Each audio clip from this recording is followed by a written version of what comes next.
What's up, Buttercup, and welcome back. As you can see, I got the glam nails going on again. I couldn't resist a neon. I loves neon. Also, it kind of like gets me in the mood for Halloween. You guys will not believe the hype in my household around Halloween. And that hype solely comes from yours truly, but what can I say? A bitch loves Halloween. I'm totally gonna wear this as a scarf. I've got me a little garland with ghosties on it, if you can't tell. I'm gonna put my Halloween talk on pause though, because I promised myself I wasn't gonna do that, even though honestly, who could resist? But today's video is all the more exciting, and I really could not wait to sit down and talk about it because it is something that I've been fascinated with. I understand my obsessions are morbid. I happen to like everything that is super sinister and dark and twisted. But anyways, today we are going to be talking about the Cecil Hotel. And of course, I'm sure a lot of you horror fanatics out there are very well aware of what the Cecil Hotel is and what it holds. But for those of you that don't, I'm going to give you a little bit of a backstory. So sit tight, baby girl, and buckle up because this is one hell of a crazy hotel. So the Cecil Hotel wasn't always well known. In fact, it gained most of its popularity through the TV show American Horror Story, which if you've seen any of my past videos, you know that I love that TV show. It is easily one of my most favorite TV shows, and in their season Hotel, which also features one of the most iconic and gorgeous and beautiful and most talented persons in the world, and her name is Lady Gaga. And as you've probably guessed, just as in many of their other seasons, they do draw inspiration from real life events and real life places that exist. Real life places that exist. Once you learn the history of this hotel, it's easy to see why they chose this place as inspiration for the season of American Horror Story Hotel. Now, one of the main reasons I really wanted to talk about this hotel today is because one, I have visited Los Angeles before and I've actually passed by this hotel, and I wanted to talk about that experience just a little bit. And two, I am so desperate to stay in a haunted location. I'm trying to do that this Halloween season. I'm not sure when or if that's gonna happen, but I definitely have my eye on staying somewhere haunted. Anyways, the whole point of that was when I was doing my research and I found the Cecil Hotel, I could not believe what I was reading. Like, so many bad things have taken place here, and it's just so unreal. And the fact that it was an operating hotel at one point or another, it drives me crazy that I didn't get the opportunity to stay there. Although when I went to LA, I did not know the history at that point in time. I actually looked up the hotel because I wanted to see it in correlation with the season of American Horror Story. So if you didn't know, this hotel has been standing since the 1920s. And originally it was a hotel for business class men to come and stay in LA through their business meetings, whatever have it. And it was actually successful within its first few years of opening. However, if you know anything about America's history, you know that the Great Depression came not too long after. And the Great Depression is where this hotel took its biggest hit. And from there on out, it was pretty much downhill for this hotel. I mean, take into consideration that it is advertised on the outside of the building that there are 700 rooms available. After the Great Depression, they took 600 of those rooms and split them into two categories. Roughly 300 of them were sorted out to hotel rooms, and the other half were residential properties. This hotel is more widely known because of the case of Elisa Lam and its connection to the Night Stalker and Jack Unterweger. I don't know if I said his name right.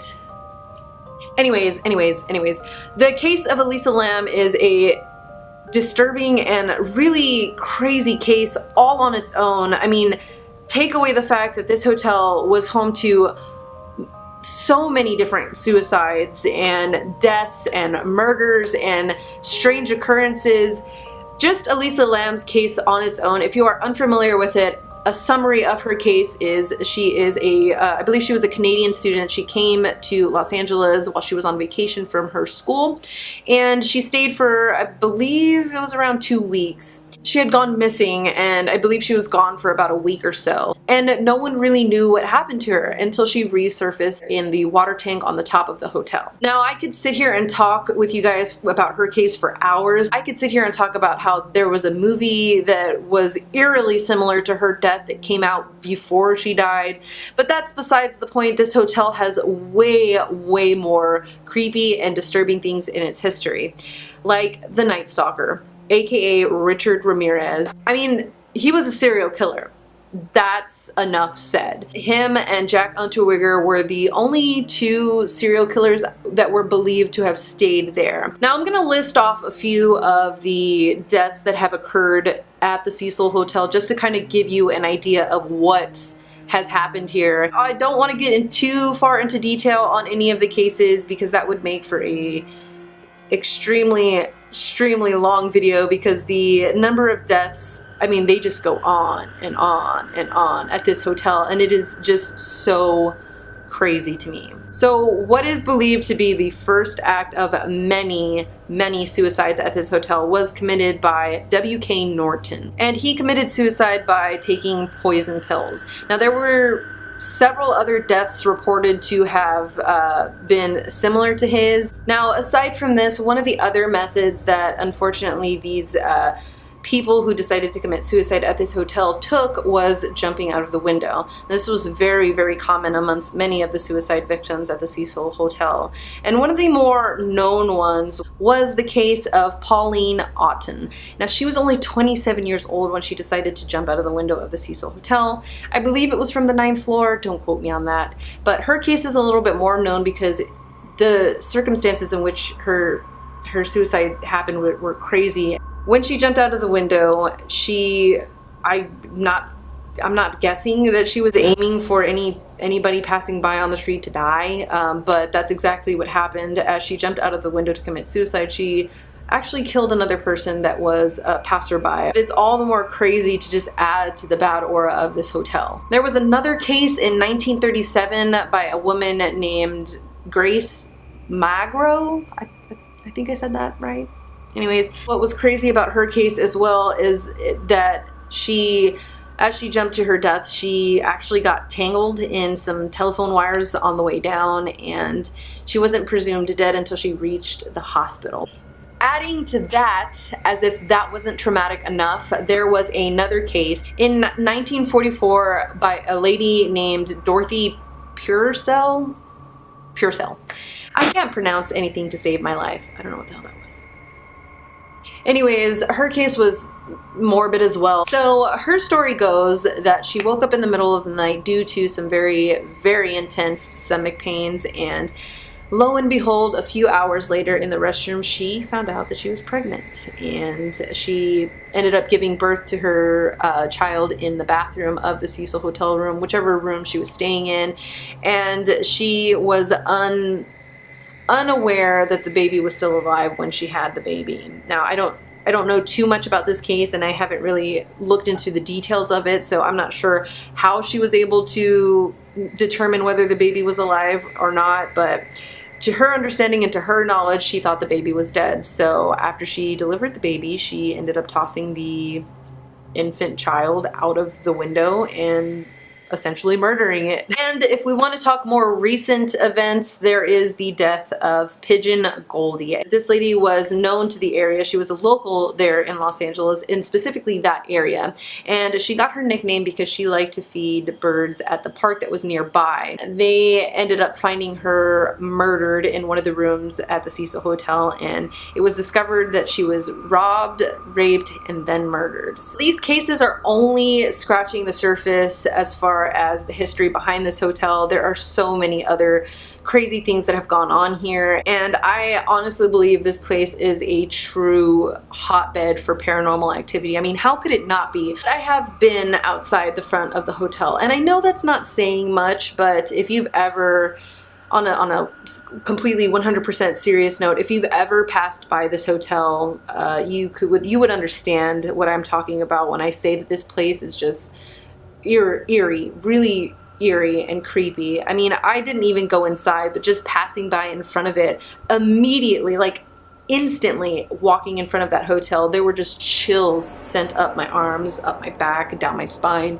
It was unreal, the feeling I was getting from just being outside there. Now this could just be all in my head. I mean, obviously nothing was proven, and when I looked inside the front of the hotel, it was shut down. There were gates outside the front door. I don't think that it's open just yet to the public, but from what I understand from online research, they are doing renovations to the front half of this place that was the hotel beforehand, and they are still trying to relocate some of the residents that haven't left the place yet. So I don't think this place is going to be open for business until 2019, but that's just what research says. I don't know that that's when they're going to open.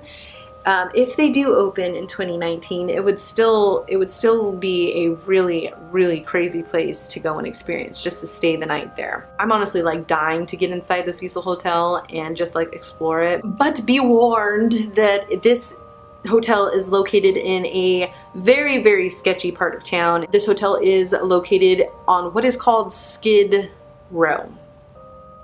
That's just not a very attractive name. It is flooded with homeless people, drug dealers, prostitutes, pimps, and everything in between. There is no good that comes with Skid Row. I honestly don't know of another place that it has as much bad history behind it as this place does. Like, I'm sure there are plenty of other places that I'm not thinking of, but like the only other place that I know of that is similar in comparison to this place is the Suicide Forest in Japan. With all that being said, I think that's all I've got for you guys today. I hope you enjoyed this video, and if you did, feel free to make love to that thumbs up button for your girl. And if you're into creepy stuff, then you, my friend, would be into my creepy self-portraits. Yes, you heard right, self-portraits. I am first and foremost a photographer. Hi, hello, how you doing?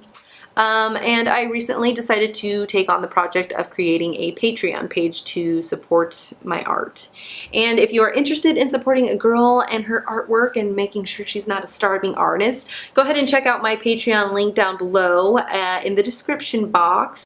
Lastly, if you are not a member of my YouTube crew, then your life is probably really dull without me, but you should probably subscribe just to fix that issue. Anyways, that's all I've got for you guys today. I hope you enjoyed this video, and I'll see you next time.